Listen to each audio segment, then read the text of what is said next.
Assalamualaikum. Okey. Jadi sekarang ni kita tengok banyak merah biru ni dah candlestick. Saya tak buatlah shadow dia. Nak buat yang banyak ni pun boleh tahan jugalah. Okey, baik. Jadi sebelum ni kita dah tengok sebahagian daripada gambar ni. Okey. Yang menerangkan tentang perjalanan candlestick secara ringkas. Okay. Jadi dia adalah uptrend yang seperti mana kita belajar sebelum ni. Ini adalah bentuk chart uptrend yang mana dia sebenarnya dalam perjalanan menuju ke destinasi. Baik. Jadi inilah sambungan perjalanan tersebut lah. Okay. Okay, kita mula daripada daripada puncak yang tertinggi dalam perjalanan tersebut, yang mana dibentuk satu resisten. Okay. Ini adalah resisten dan ini adalah resisten. Candlestick yang seterusnya, okay, yang kecil ni, yang merah, okay, yang merah ni,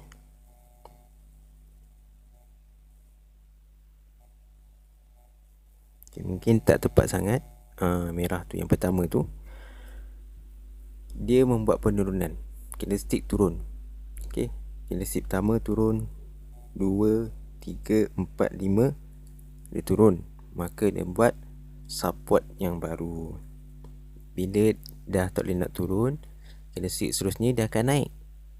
Candlestick pertama naik, kedua naik, ketiga naik, sampailah buat resisten. Tapi dekat sini kita tengok resisten yang berlaku, yang keempat ni, dia lebih rendah daripada resisten sebelumnya.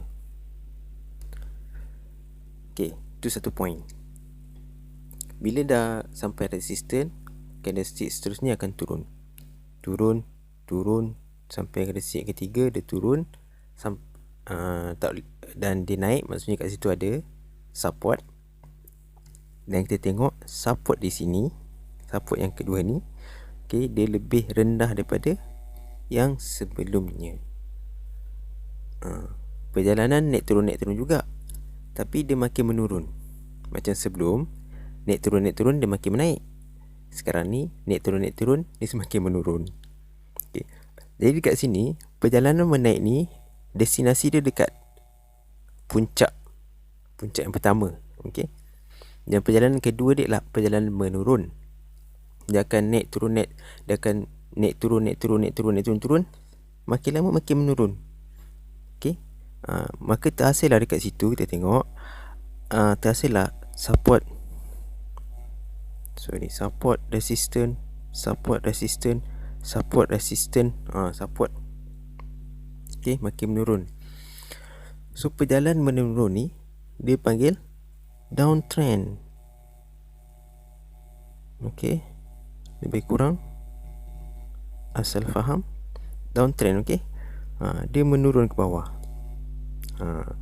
Perjalanan ini adalah perjalanan yang mana destinasi dia habis di support yang terakhir. Jadi perjalanan naik tadi dah sampai destinasi dia dekat sini.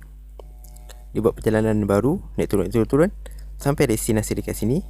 Bila dah dekat sini ada support yang lebih kuat, okay, yang mana dia naik candlestick yang perjalanan naik turun yang seterusnya dah tak boleh nak turun lagi dah. Tapi dia naik turun makin menaik pula.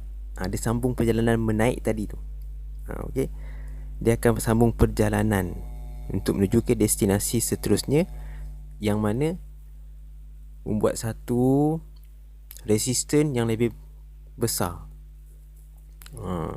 Okay, destinasi resisten ni adalah destinasi kedua selepas destinasi pertama tadi.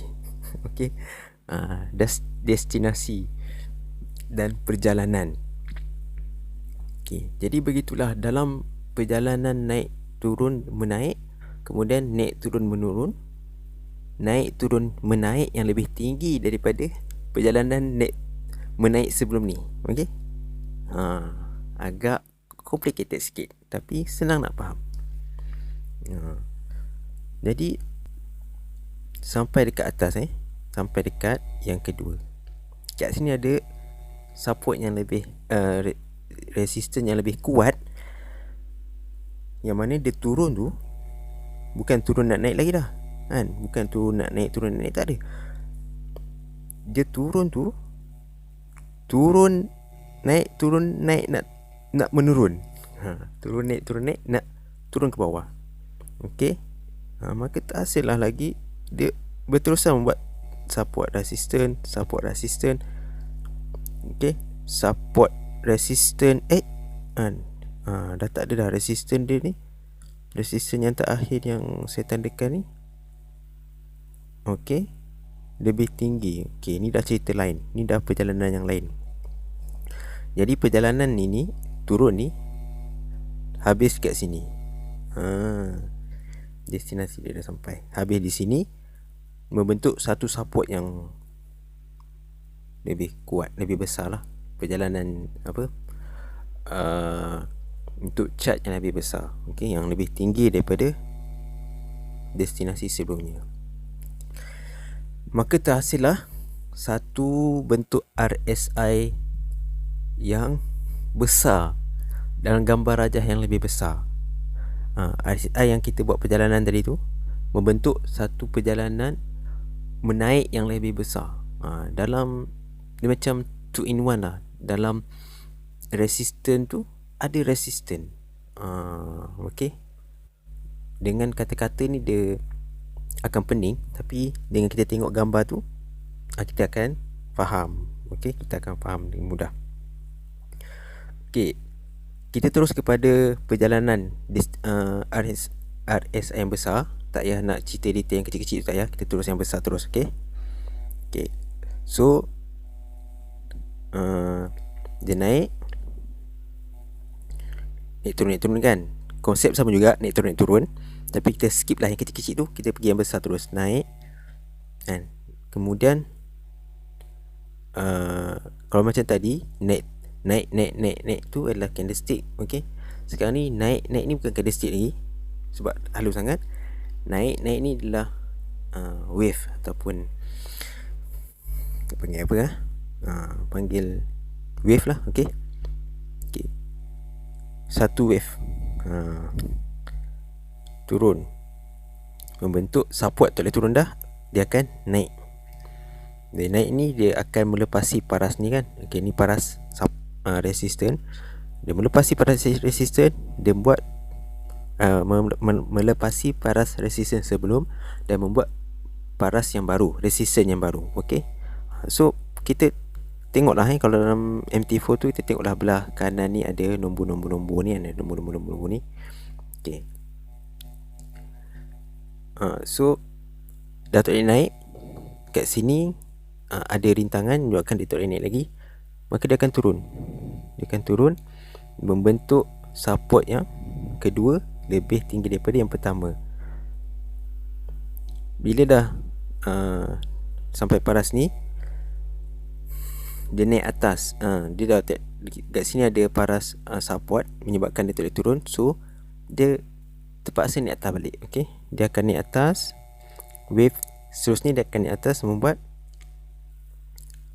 untuk sampai ke destinasi yang lebih tinggi, membentuk resistance yang baru.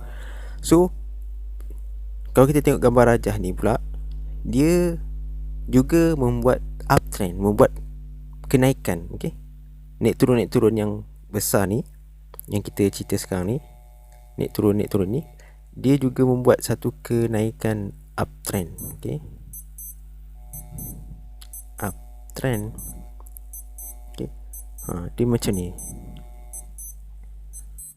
naik turun. Dan untuk destinasi naik turun yang wave yang besar ni, okey, sampai satu tahap dia ada destinasi dia juga. Okey, uptrend ni ada destinasi dia.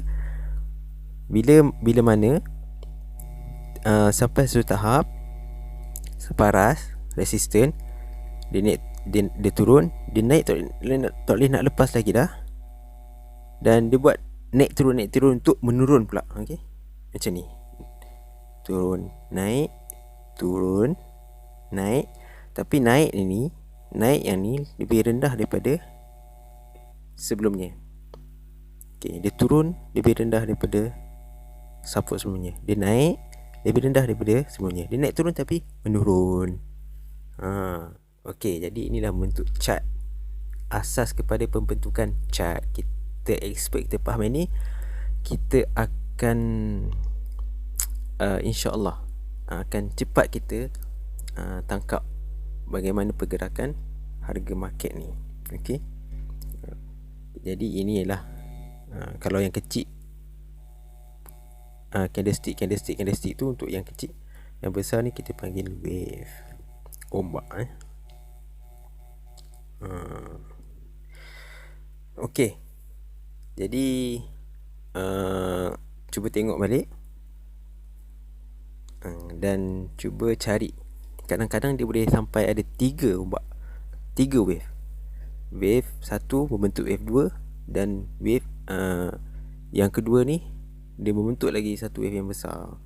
Okay, 3 tu kira maksimum lah. Okay. Ini saja dulu. Ini habis dah tentang asas pergerakan. Untuk seterusnya kita akan masuk pada bab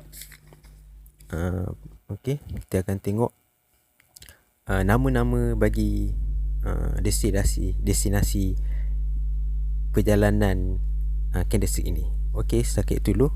Assalamualaikum warahmatullahi taala wabarakatuh.